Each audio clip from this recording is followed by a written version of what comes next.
যিমানখিনি কেণ্ডিডেটে driver skill test দি থৈছে বৰ্তমান আজিৰ তাৰিখৰ ৰিজাল্ট মুকলি কৰি দিয়া হৈছে আজি যিহেতু 30 মাৰ্চ কিছু সময় আগত ৰিজাল্ট মুকলি কৰি দিছে SLPRB এতিয়া মই লিংকত ক্লিক কৰি দিছোঁ এইটো দেখিছে ড্ৰাইভাৰ স্কিল টেষ্ট ৰিজাল্ট আজিৰ তাৰিখৰ ৰিজাল্ট মুকলি কৰি দিছে যিহেতু বহুত সংখ্যকে ড্ৰাইভাৰ স্কিল টেষ্ট দি থৈছিল এতিয়া কাৰ কাৰ নাম আহিছে নাহিছে সেইটো নাজানো কিন্তু বৰ্তমান আজিৰ তাৰিখৰ ৰিজাল্ট মুকলি কৰি দিছে বহুত হাজাৰ হাজাৰ কেণ্ডিডেটে যিহেতু ড্ৰাইভাৰ স্কিল টেষ্ট দি থৈছিল কিন্তু 654টা পোষ্ট আছিলে আৰু যিসকলৰ ড্ৰাইভাৰ স্কিল টেষ্ট ভাল হৈছে নিশ্চয় তেওঁলোকৰ ৰিটাৰ্ণ এক্সামিনেশ্যনটো দিবৰ বাবে নাম আহিব ABBৰ লগতে যিহেতু তেওঁলোকৰ এক্সামটো অনুষ্ঠিত হ'ব কম্বাইন কৰি এতিয়া ক্লিক হেয়াৰ অপশ্যনত ক্লিক কৰি দিম যিমানখিনি কেণ্ডিডেট ড্ৰাইভাৰ স্কিল টেষ্ট দি থৈছিল তেওঁলোকৰ ৰিজাল্টটো চাবলৈ হ'লে তেওঁলোকৰ নিজৰ ৰোল নংটো ইয়াত মাৰিব লাগিব এণ্টাৰ ইয়ৰ ৰোল নং ইয়াত মাৰিব লাগিব তাৰপিছত এণ্টাৰ ইয়ৰ ডেট অফ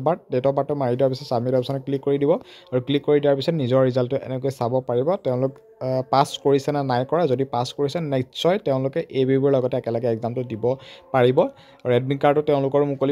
মুকলি হ'ব খুব সোনকালে গতিকে আজিৰ তাৰিখৰ বিগ আপডেট এইটোৱে আছিল যে ড্ৰাইভাৰ যিমানখিনি কেণ্ডিডেটে স্কিল টেষ্ট দি থৈছিল তেওঁলোকৰ আজিৰ তাৰিখৰ ৰিজাল্ট মুকলি কৰা হ'ল ভিডিঅ'টো যিমান পাৰে সিমান বেছি শ্বেয়াৰ কৰা আৰু নেক্সট ভাল ভাল খবৰ আহি আছে গতিকে চেনেলটোলৈ যদি কোনোবা নতুনকৈ আহিছিল তেনেহ'লে চেনেলটো ছাবস্ক্ৰাইব কৰিব ভিডিঅ'টোৰ পৰা এইখিনি সামৰি মাৰিছোঁ ধন্যবাদ জয় অসম